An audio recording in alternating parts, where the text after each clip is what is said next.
underwater lovers. I realize now that we probably need like a name for us.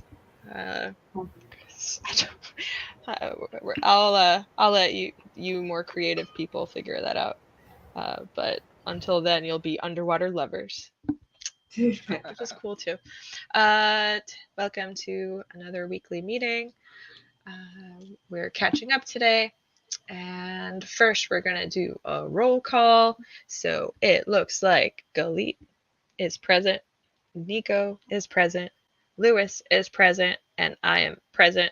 And absent are Jeff and Robbie, although maybe they'll join in during the meeting, and we'll see. All right. Looking over the agenda, we're going to first just catch up on a little bit of old business, and after that, we're going to talk about Niko and Niko's updates with Buddy App, and anything else, because you're an exciting person and you always have cool updates. So if there's anything I forgot, make sure you pepper it in there. I had a meeting with someone that I wanted to bring up, and we'll also just talk about committee collaboration, because I am taking a final. I passed the bylaws by our lawyer, and I'm taking a final edit. So I would like to, I think, just start talking about committee collaboration, because under what Andrew said is that the big things are going to be in the bylaws. So like how many committees and like the general structure, but the smaller things we don't need. But I do want to talk about the big things. So, all right. Chairperson's report, and I think, well, we'll do chairperson's report with old business. Old business was the bylaws and the secretary. I have to take a look at what dates we've set out in the secretary. We might have to extend that a little bit depending on progress. But let's chat about that in the Slack afterwards, just because it's logistics and dates. Oh, and one thing that I wanted to add to the agenda is to talk about some work that Lewis has been doing in compiling a directory of underwater spaces, right? If we're increasing access to underwater spaces, we might as well understand how many underwater spaces there are. So Lewis has started collecting information about different underwater spaces and putting it onto a spreadsheet. All right, that's it for me. Let's talk about Niko's Buddy App meeting updates. Hi. So I've got a handful of updates, but a lot of them link back to the conversation that I had with the Buddy App folks. So Kimbo and I have been trying to meet for the last couple of months, but both of us have been out of town, different things going on. But I firmly believe that things happen when they're supposed to happen. It was a really good conversation, and we started kind of talking about what a certification, a diversity initiative certification could look like for both individuals and also shops, and how those things could be linked. So Kimbo and I are going to try to flesh out some more ideas, and then I will be bringing some of you and some more folks on their side together so we can sort of fine tune and think about what that looks like in the long run. I also threw out the idea of doing something together during DEMA, which they were super open to, in terms of maybe we could have a flyer that's like the ally tips on one side and then information about Buddy App and Diversity Initiative on the other side, because they apparently are going to have a really big crew of people there. So even if we have a small team, I think they said something like maybe 10 plus people. So we could really combine forces and do something cool. They also talked about potentially doing an event together or some sort of raffle, but totally down to do something. So more to come on that. Those are kind of the main Buddy App updates. they're looking to really start. Can you all still hear me? My camera froze. Okay. Yeah. Looking to really start doing more heavy programming and things like that starting in January. So this is a good time to kind of like get a bunch of ducks in the row and figure out how we're going to launch things and do things and build our partnership. So I'm excited about them kind of along that same line. So I went and had an amazing trip this past week to the Vermilion Sea Institute, which is a sea institute that's been doing research on whale sharks since the 70s. And it's in Bahia de Los Angeles, which is a town of 3,000 people on the Sea of Cortez side of Baja, Mexico. It's an 8-hour drive south of San Diego. But it was a really cool experience, and it's just making me think about different opportunities, like maybe doing a diversity initiative trip there or doing a leadership trip there of people who are deeply involved in underwater access for all, things of that nature. Oh, which that reminds me, sorry, Buddy App also was excited about potentially sponsoring community pools or some of our programs in various areas. So I think there's really just like an endless amount of potential to work with them. So I think we're just going to keep talking and see what works. They were having a meeting with the founder after us. So more to come on that. But I think we should consider VSI as a potential place to go and do some cool things. I think it would be really cool to actually, and this might be in your interest, Nicole, to do a freediving course there, because most of it was snorkeling with whale sharks, but some of us were diving under the whale sharks to get pictures if they were boys or girls, because all of it was like photo research. I'm sorry, hold on. I was with you for a second. You were checking their junk? Well, yeah, because the program is a community science program, and so we were taking pictures of their left front sides in a certain area of them to collect their spots so they can be identified. But then we also wanted to know if they were male or female. So being able to capture these photos and images, and if there was like you were capturing their on photos. Yes. So you were basically taking whale shark dick pics. Yes. And then they get uploaded to this giant research database where all of the people who are tracking whale sharks have access to the information, so they can know where they're moving, what they're doing. So it was a really fun week. But yes, there were plenty of jokes made about us taking dick pics of whale sharks. And actually, the person there who runs the institute refers to them as breadsticks. I'm pretty sure they're, that they look like breadsticks. So I'm pretty sure they might be bigger than. Anyways, well, I wouldn't know. It depends on how big the shark was. Some of the sharks were little. So listen, they weren't all huge. I'm in. If you want to start a whale shark OnlyFans to fundraise, I'm in. In fact, I would definitely donate to a whale shark OnlyFans in the name of ocean conservation. But I'm sorry. I am a 12-year-old. I mean, like I said, there was plenty of jokes made about that.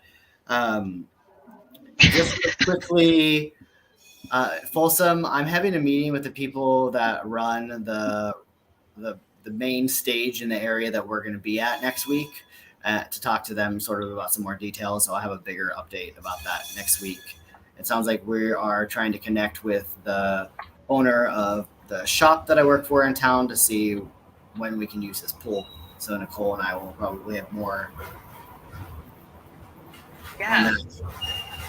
soon. What was that base, Nicole? Oh no, you said like the shop owner, and I was, who are you talking about? But but actually, I'm in an email thread with one person, and then in like texting the shop owner. I guess I'm confused about the logistics of like a workshop. What do I need to discuss with whom? Well, with the shop owner, honestly, we just need to figure out a time and when we can hold it there and what is okay with him and what is not. The folks that I connected you with are they run Wicked Grounds, which used to be a kinky coffee shop, but now it's just like a workshop organization that promotes BDSM events in the city. But they're like the go-to people, so they'll handle ticketing, logistics, promotion, all of that stuff for us.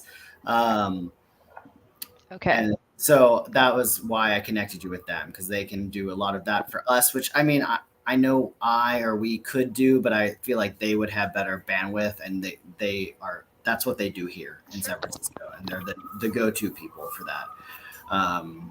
Sure. So I would say workshop logistics with Mir, and then details of like when we can actually have the workshop.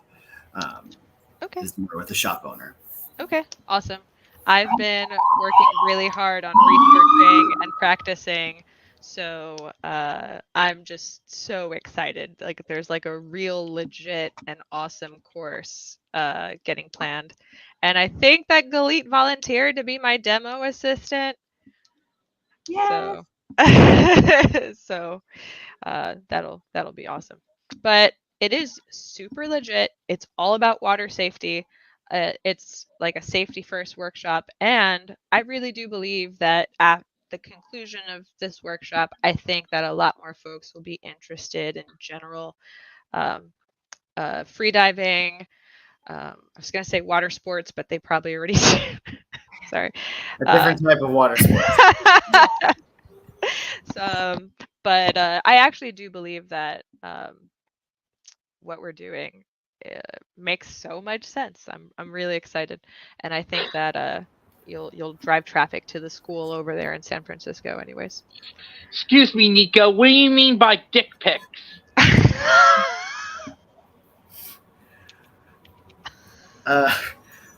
You mean for the whale sharks? Yeah. Well, so part of the research project was that they capture photographs of every part of the shark and put them into this thing called Shark Book, and it's something that researchers across the world use to track these whale sharks and learn more information about them. But one of the things that they like to do is capture if it's a male or a female shark. So we were taking pictures of the underside of sharks. So that's where we were talking about whale shark dick pics. Yeah. I'm sorry. I made things really immature because that's just who I am as a person, but it does sound like really awesome and really cool science, citizen science work that I think anybody would like list of things I never thought that my career would bring me to. You know, that list never ends. The reason why I asked that question because I just made a quote for my Twitch. Okay. I'm gonna move on to the next issue, which was just my updates on meeting with Denise Martin. So what that is Denise is a student at Bard.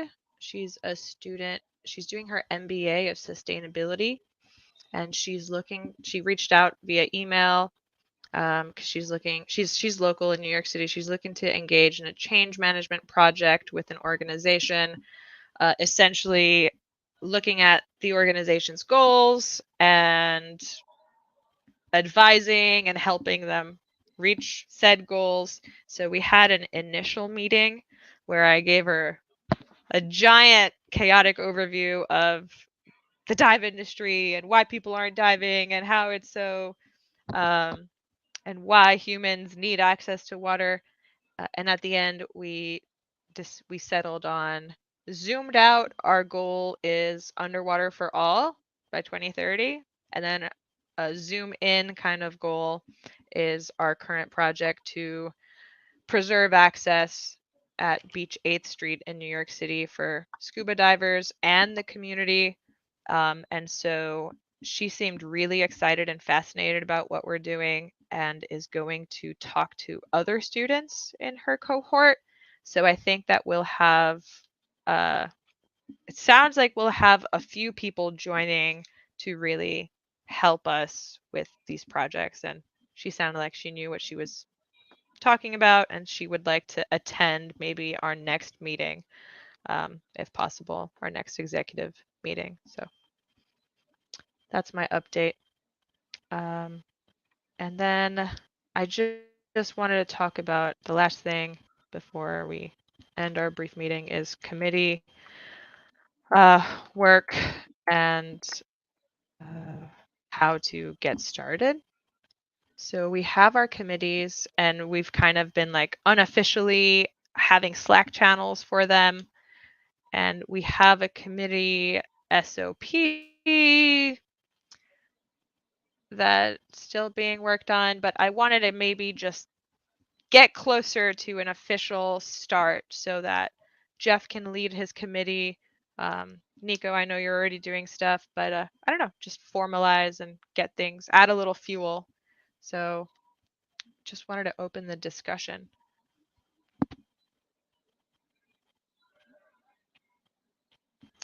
I have a document that has like committee information, right? So we're going to have a dedicated Slack channel, and then the committee talks to each other, and there's no official calendar, and then the chairperson of the committee reports back to the group during the monthly meeting. Is there anything else that we really want to talk about these committees? You know, like I do think that there should be I think it would be wise to have a similar pseudo structure in each committee, if applicable. For example, chairperson, vice chair, treasurer, secretary. And before everybody's like, we don't need that much structure, I'm just going to present the argument that each committee would want to keep some kind of records, and the treasurer could be responsible. That the treasurer person doesn't have to be Galit on all the committees, but the one person would be maybe connected to the financial committee, and have an idea about not only the financials of that committee, but also the metrics, like are you achieving the goals and so on and so forth. Could be the secretary, I don't know. But just having some kind of structure in these committees. Just those 4 people, and then the rest is like online work, and anybody can tune in and hop in and hop out. You're saying that each committee should have like 4 executive roles? I think that since in general our committees are going to be like sprawling, we're going to have channels, we're going to have like meetings, and the nature of this work is to kind of have anybody jump in or out whenever necessary. I do think it might be wise that at least there's 4 people that have designated roles in that committee. For example, a treasurer on the outreach committee would be responsible in like events budgeting and making sure that we're good with our budgeting. A treasurer in the project and management or our live stream stuff could just have an insight to how much we're spending on like our streaming software and if it's worth it and stuff like that. So yeah.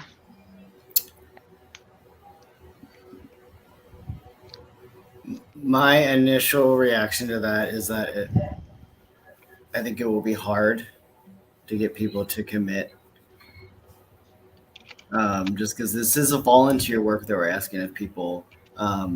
So I'm not necessarily opposed to the idea, but I think that maybe in the beginning we not worry so much about that and see how the committees sort of start forming and think and keep this as an idea in our back pocket. If in like 6 months or a year things get bigger, I do agree that things need to be there needs to be records and there needs to be budgeting, but I imagine that was part of my role that I was going to do those things as the committee chair.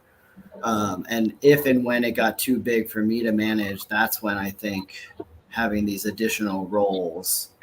But as we're still trying to form things, and like I don't really know what my committee is going to look like or what it's going to be like long term, trying to also then figure out like what is these 3 other chair positions do exactly feels like a little too much right now. Yeah.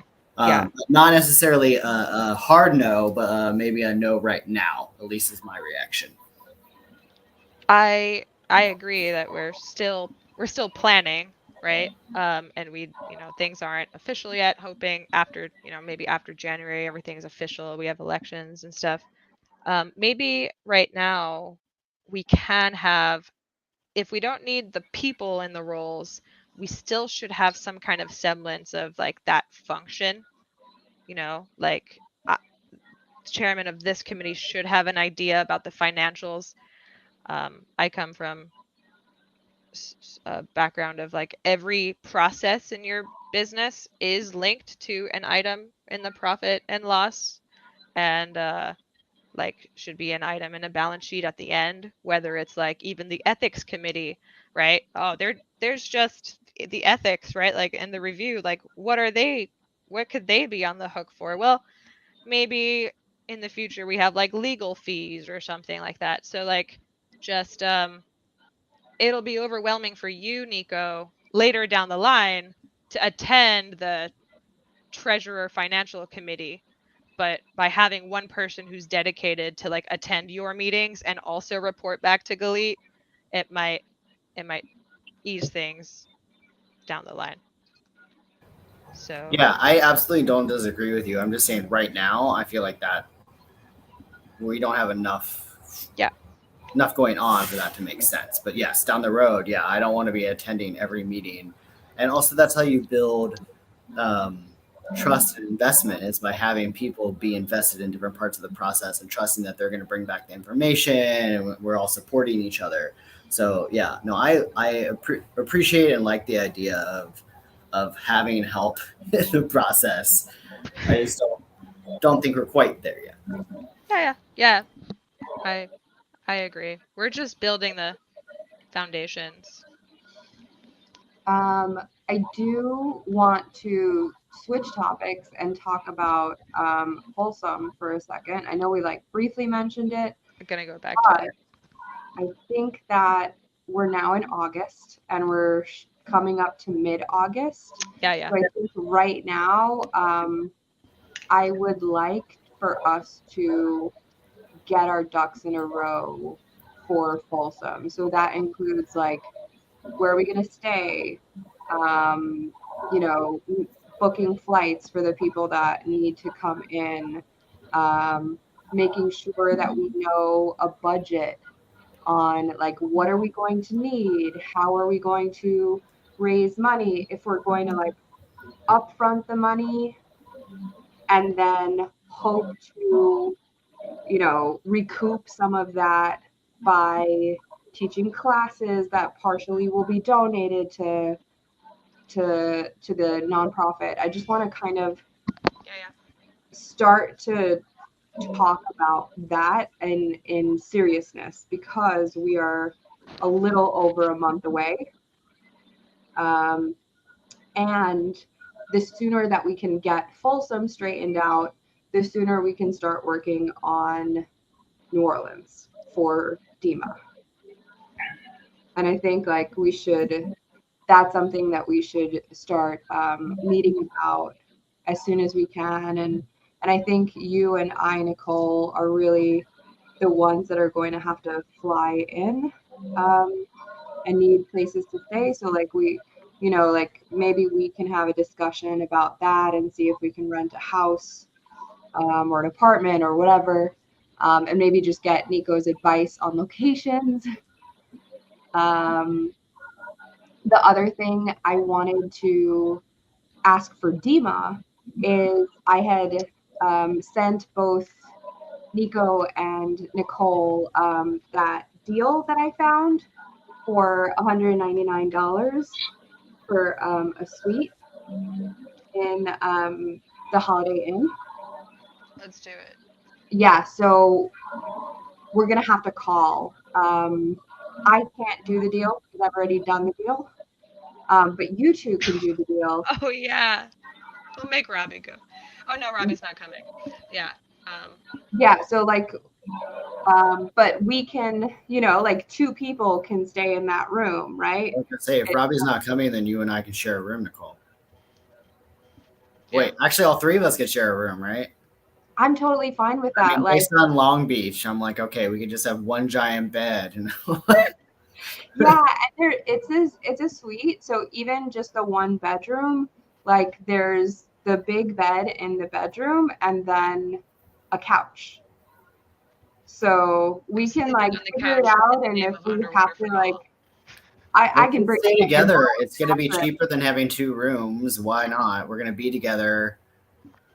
Yeah, so I want to just have us call and try to get that for the dates as soon as we can, just because they might not be available otherwise. And we should know like sooner rather than later if we're not going to have that, because we'll make other arrangements. All right. I want to, I want to slowly wrap this up and maybe talk in depth on the Slack, but I was gonna say, why don't we just set up a meeting for the 3 of us and we'll just knock out some of these ideas, because there's some things that are on me and some things that are going to be more on the 2 of you, kind of depending on.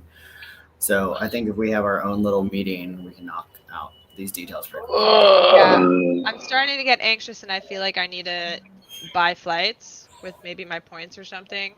It's a shame I'm not going. Should I? So let's get our dates, especially for Folsom. Let's get the dates that we want, and make sure that we have somewhere to stay for those dates before you buy flights. Yeah, that's what I need to know about the workshop. The biggest thing with that is like, we all know Folsom is on the 24th. That date's not going to change. We need to figure out when can we do this workshop.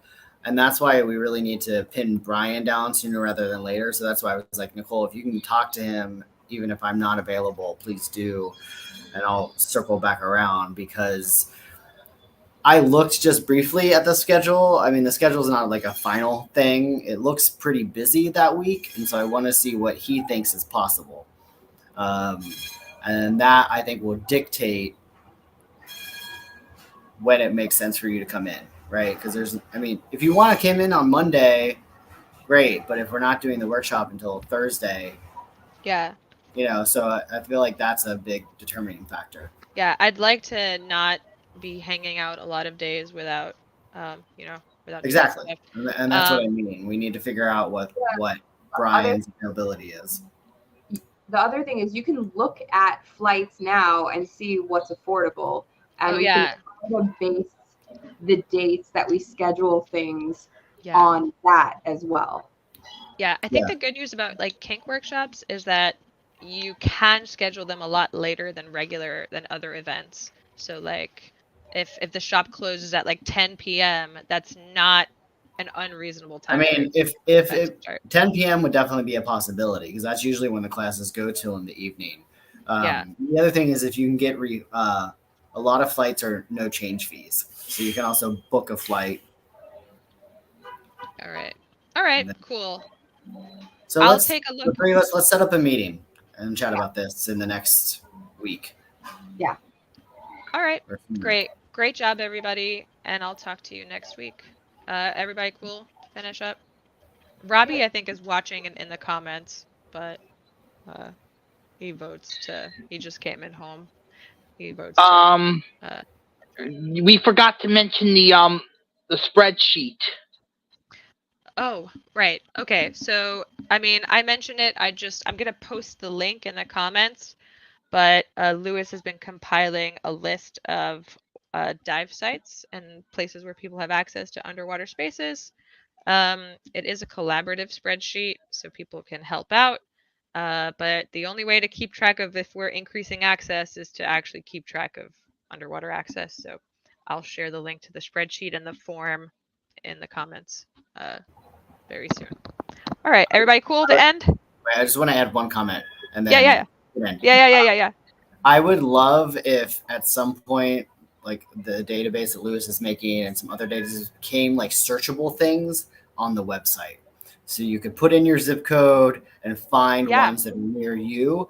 I mean, I know that doesn't need to be right now, but just know that that's something that I've been thinking about in other regards, like in terms of like the Dive with Pride. How can you type in your zip code, find ones that are near you, so on and so forth. Yeah. That's all I wanted to put out there. I noticed that somebody added things to our website.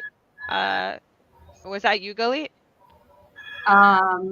Or did somebody? Because I'll give that person the information to better add all of our database stuff too.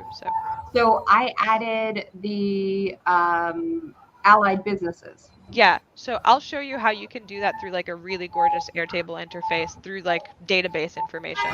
So okay, you don't have to like manually do it.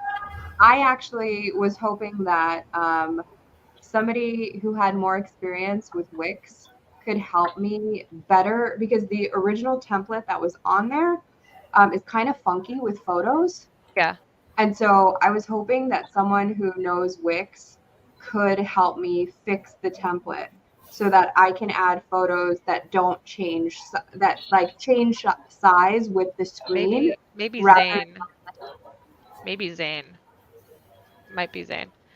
All right, guys. I'm going to end so that we stay in our half-hour mark and everybody's cool. We continue in the Slack. And if you guys want to be part of the conversation, join our Slack. I will also put that link in the comments.